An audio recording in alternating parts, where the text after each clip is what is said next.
All right, good late morning, everyone.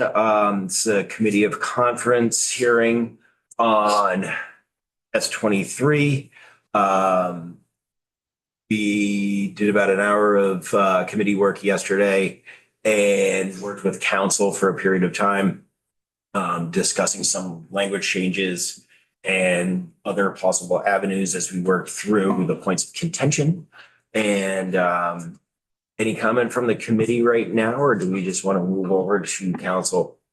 No, I think that'd be great if we could have Rick join us, and I think based on what I'm remembering, we adopted the New Hampshire version of 2032 with respect to the disclosure. Yes. And the remaining issue was the definition of political candidate or individual, but maybe there's a little bit of potential avenue there as well. We agreed on everything else though, didn't we, Mr. Chair? Yes, we agreed to go into that portion where we requested council kind of riffing off of that New Hampshire language. We all found that to be amenable and agreeable. And then the outstanding issue is the political candidate versus individuals. Yes. That is the hanging order of business. And Senator Vahovsky is still working via Zoom today, and is currently digitally virtually in House Judiciary, and will try to join us as soon as possible for that portion of the Or discussion. Senate Judiciary. Yeah, Or Senate. unless it's maybe joining, I don't Did I know. say House? Mhm. Oh, whoopsie. Sorry. That was a reflex. Senate Judiciary. Thank you for the catch, Madam Minister. You orient my details. I appreciate it. Council, how are you, sir? I'm well. Good morning. Morning. Rick Sagal, Office of Legislative Counsel. I do have some language to show you all to see what you think. And maybe we can start with the agreement, the disclaimer, actual text of the disclaimer. Share my screen here. I sent a request to share my screen. So what you're going to see is we have structured this. It's a strike all. And the reason I did a strike all is if you do decide to adopt this report, it'll be an up or down vote in each chamber. And I recall this bill several times, members on the floor have said, I don't see the rest of the bill. I don't know what I'm voting on. So in my legal opinion and in my empathy for you all, I think it would help your members if you had the entire bill when you're voting up or down, because you can't amend it after the report is either, well, if you decide to adopt the report, however you adopt it, it's an up or down vote. You request a new conference committee if you want to do that, but just kind of giving you my thinking as to how to structure this. With that said, I have a strike all. Sure, I have the right document here to show you. So the language in yellow is the new disclaimer language. Nothing else here has changed from the as passed by or as proposed by the Senate version, which I'll show you in a second here. So the suggested language, there's one thing different, and I'm going to explain why it's different. Can I interrupt for just a second? Is there a way for us to see this electronically? So I can email Nick the copy. I hadn't yet emailed it to him because I hadn't yet shared the language with any committee member yet, so I wanted to make sure. But should I do that right now before I continue? Yeah. Yes. Okay. That's fine. Let me stop sharing real quick. Thank you. Of course. I kind of like to scroll back and forth and. Understood.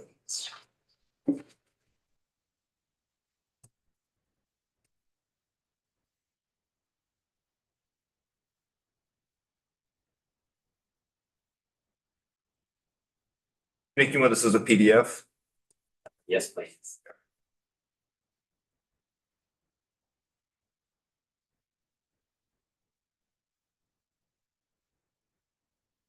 Should be there momentarily.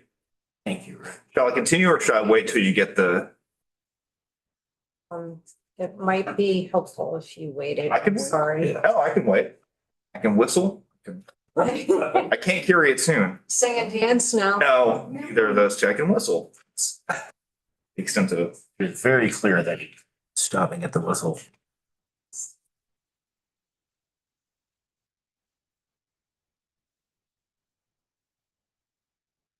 Oh, senators, you don't have electronic devices, so you don't need it sent to you, right? Mm-mm. It's just us. They're old school. Just top of the table for the House, Nick, please.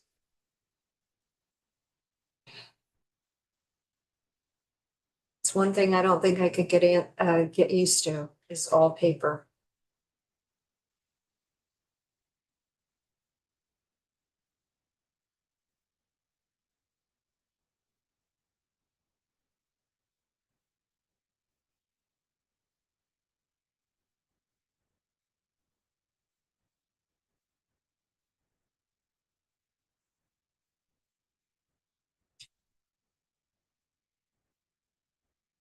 Great, we have it. Okay, Thanks, Rick. yeah, of Thank course. you, Nick. I will reshare. Okay, so now it's draft 1.1 of the report of the committee of conference. So again, skipping down ahead to the area of agreement and highlighted language is the disclaimer that has been updated from the proposal from the Senate.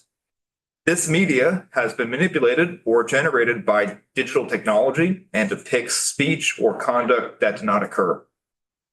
So yesterday, I showed you the New Hampshire language, which was almost exactly this exact disclaimer. However, the New Hampshire language uses the phrase by artificial intelligence technology, not digital technology.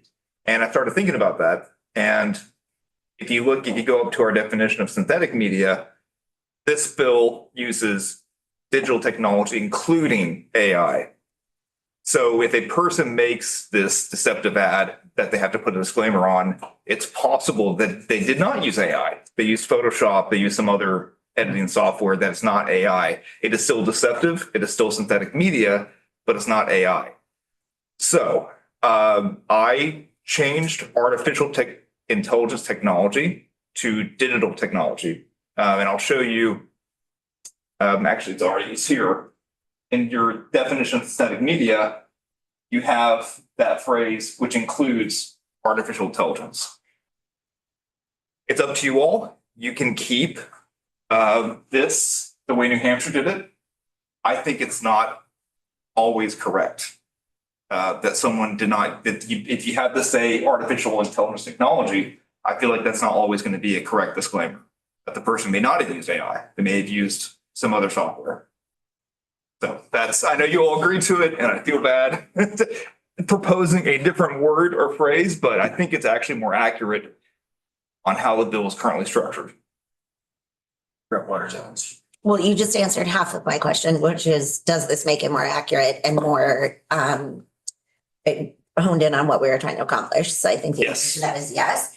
And then second is, does it make it more consistent with the rest of the bill and the descriptors that we use in the Well, it's interesting. The bill does not really speak a whole lot about AI, even though Yeah. we are regulating in some ways AI. I can't say this for sure. I don't know how often it's used besides right there in the definition of synthetic media. That might be the only time it's used. Okay. I'll have to double check that. But in my opinion, because you're defining synthetic media as digital technology, which includes AI, I think the disclaimer should match the definition that is being used here. That's my opinion. Thank you. I'm supportive of this. I think it makes sense.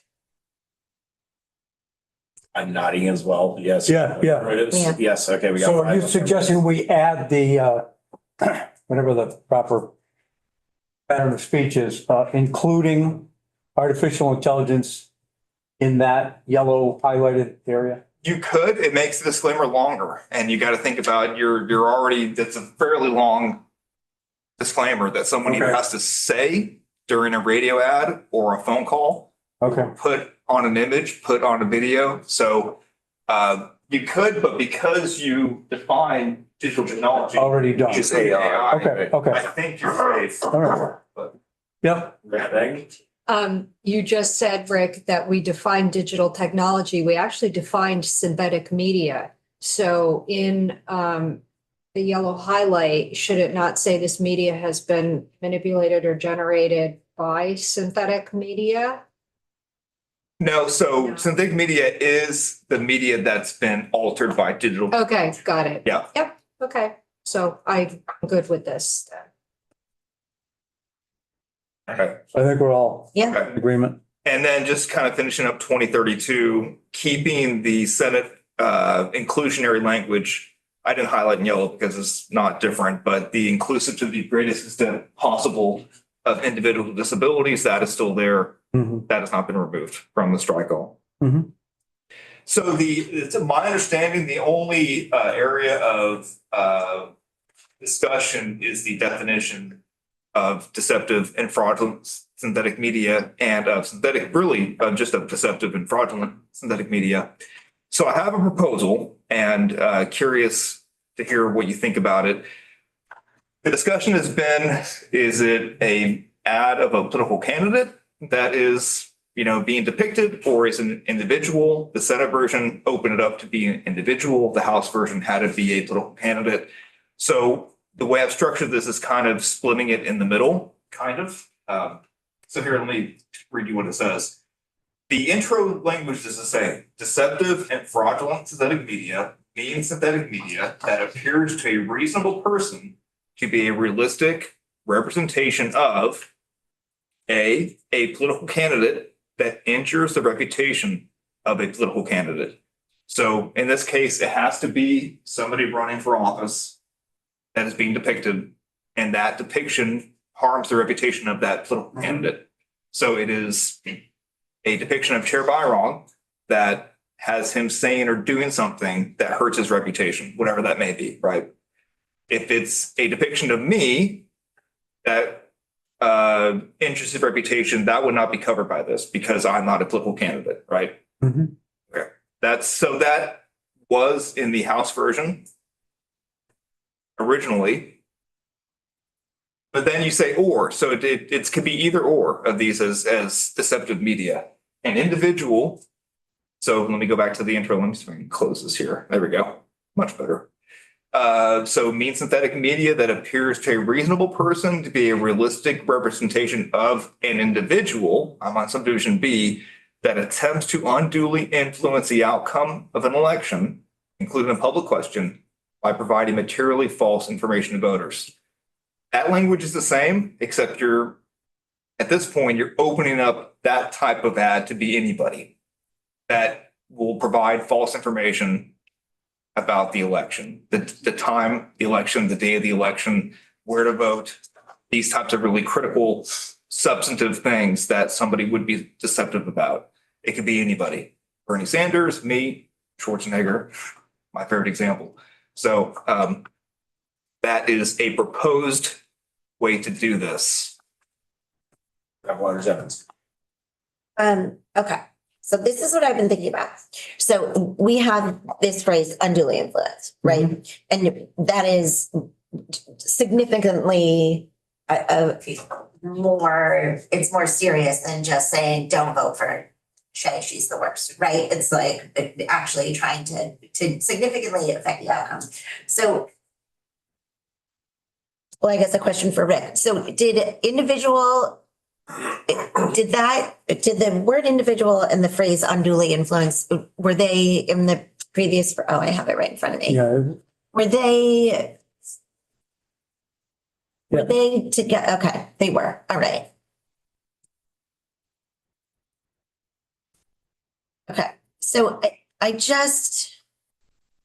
still a little stuck on it because I guess what I'm wondering is it's the word individual that's tripping me up a little bit. So I was wondering, is there another term that could be used like interested party or involved party? So it's like a step above candidate, because A seems fine to me, a political candidate that injures the reputation of a political candidate. But I was trying to find a halfway point, maybe between political candidate and any individual. And I was just trying to, I don't know legally if there are any words that fall in between there that have an actual definition, but I was hoping that there was some language or a word that wouldn't broaden it so much that it just can be like any old person. But that indicates that they somehow have the influence or the ability to unduly influence the outcome of an election. Yeah. You know what I'm saying? Yeah, it's to like Taylor Swift, like Bernie Sanders, the people that we all know and Sure. maybe trust in some different way. But that really depends on the person, like Yeah. if it's a depiction of your mom or your dad, it doesn't matter to really many people except you. Right. But if you were to see that ad, I'm just giving a really probably bad example, but I think my answer is yes, you can word this however you want, but is there some legally significant word that that bridges that gap? I don't know. Except celebrity, some kind of, person that everyone knows, or that's a tough one. Yes, Senator Morley. How much judicial risk do we bring to this bill if enacted law, changing it from political candidate to individual? So in part B or part A or in both? Both. So the Senate version, in other words, the Senate proposal was individual. I spoke in your committee about, I'm not a judge, but California, wasn't it? it was a California case. Again, many states have passed a similar law like this that does not limit it to political candidates. Some of them have individuals, some of them have political candidates. It's not really, some of them ban it. So when I say that you're in a kind of trepidatious environment, it's because you have these First Amendment principles that you have to be mindful of, and that is the freedom of speech. So whenever you regulate speech that is, more restrictive, then that gets more scrutiny. So when you mandate any individual in the world being depicted, yeah, that's more restrictive than just a political candidate who is running for office and literally has a stake in the game, right? Compared to any person in the world. So, yeah, I wish I could have a crystal ball and tell you what the court would say, but. Rep Ango. So I think what Rep. Waters Evans was getting at, and correct me if I'm wrong, finding a happy medium between any old individual that people may or may not listen to, even if they're saying something false, and the specificity of a political candidate. And what first came to my mind, and this may be the wrong descriptive, is a prominent individual, which is someone well-known, influential, easily noticeable in a specific field, or holding a position of authority or making significant impact.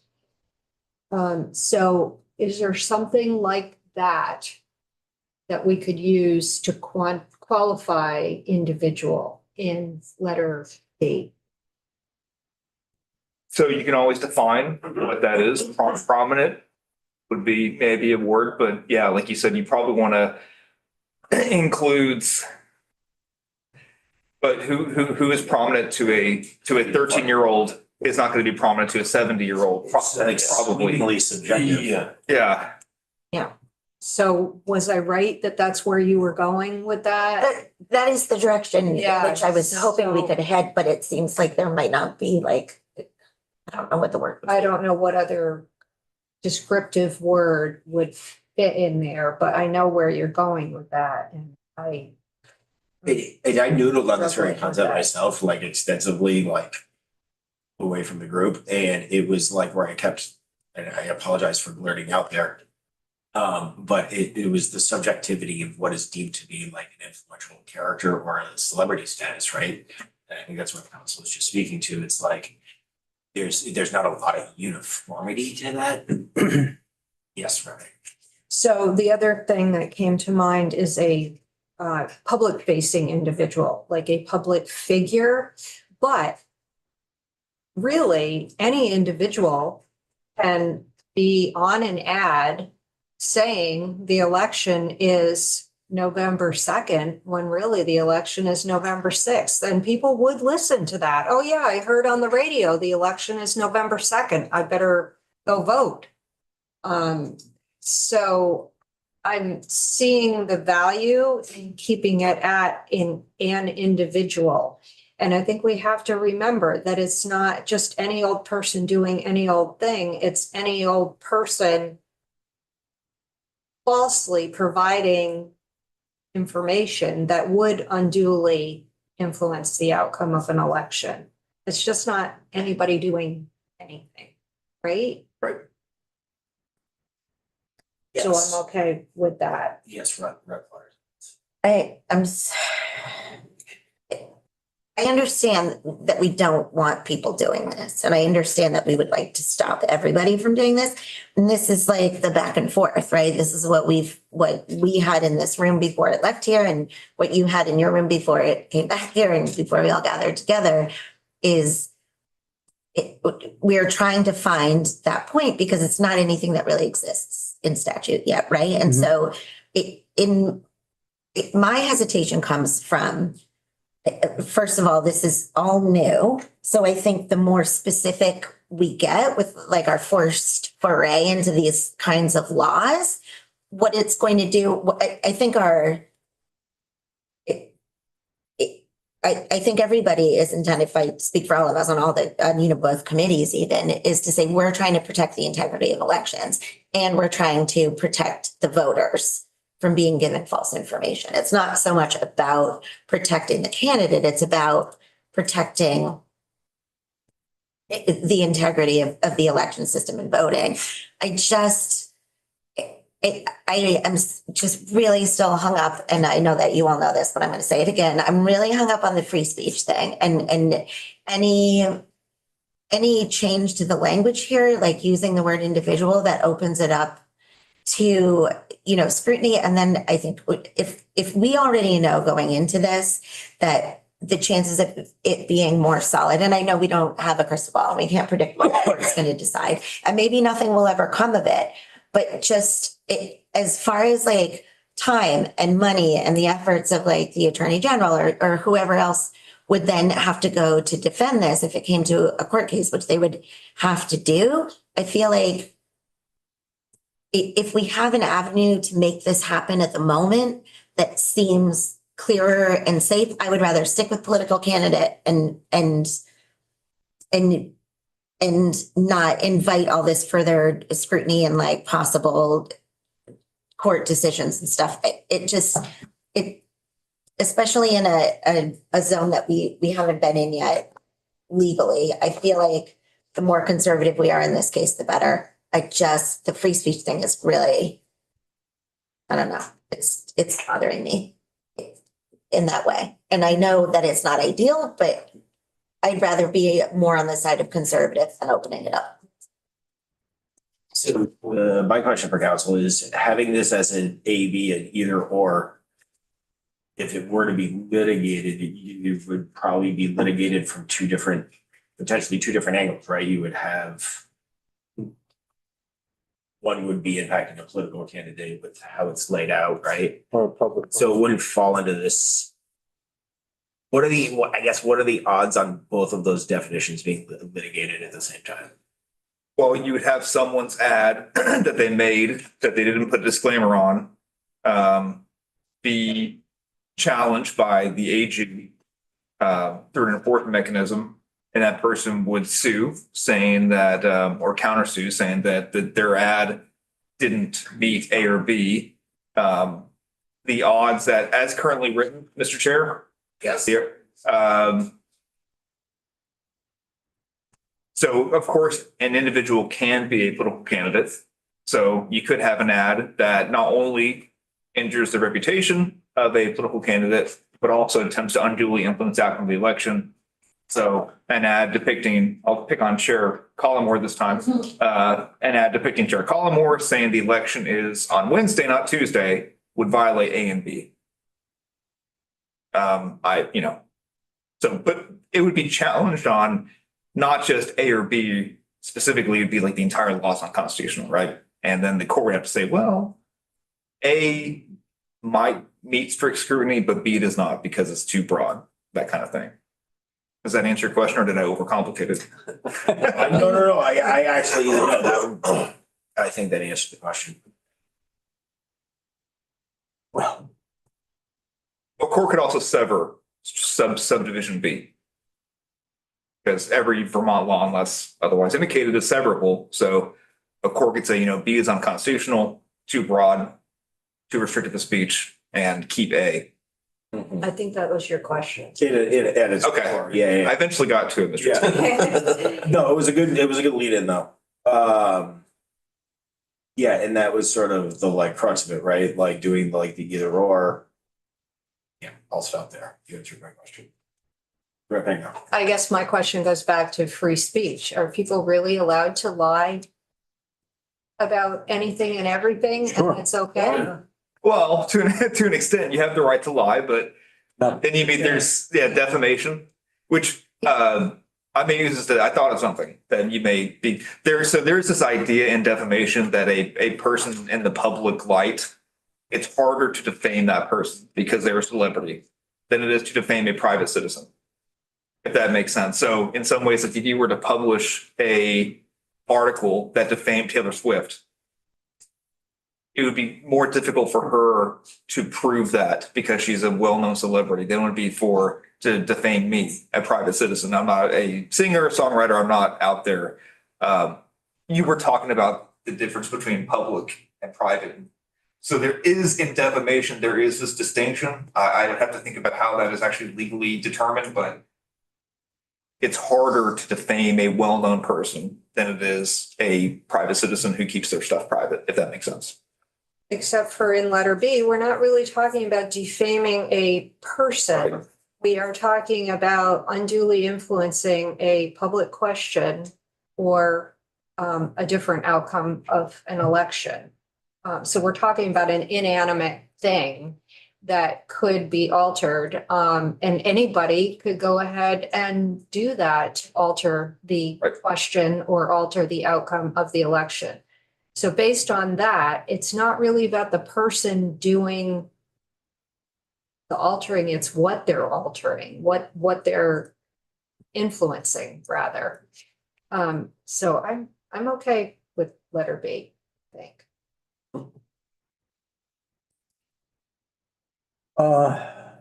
Yeah, I was gonna suggest a third route, but it may not be.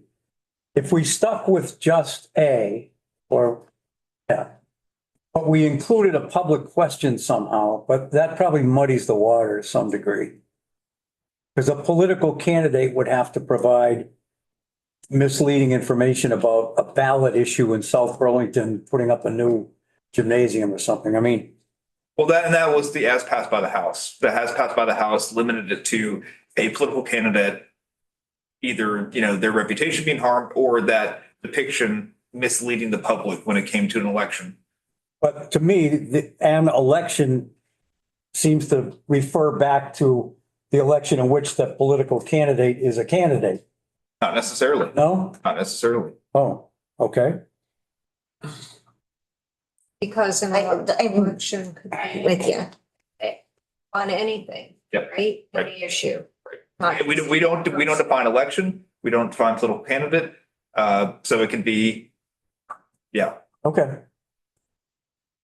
I'm going to ask for 5 minutes to confer with my Senate colleague, and I think we'll come back with an answer. Okay, we will take a recess for 5 minutes.